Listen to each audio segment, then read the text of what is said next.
गजल पेश खिदमत है। शब पे फतह पानी है, आरजू जगानी है, मेरी और सूरज की एक ही कहानी है। और जब भी मिलने आओगे दो अमूर लाजम है, दास्तान सुननी है, दास्तान सुनानी है।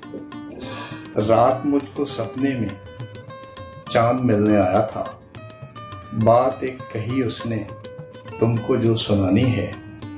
मैं तो उसके कूचे में कत्ल होने आया था, उसने हंस के देखा है, उसकी मेहरबानी है।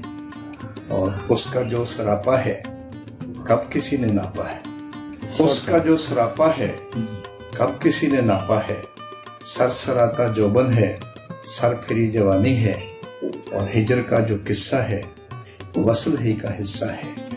बहुत कम जमीनी है, बाकी आसमानी है।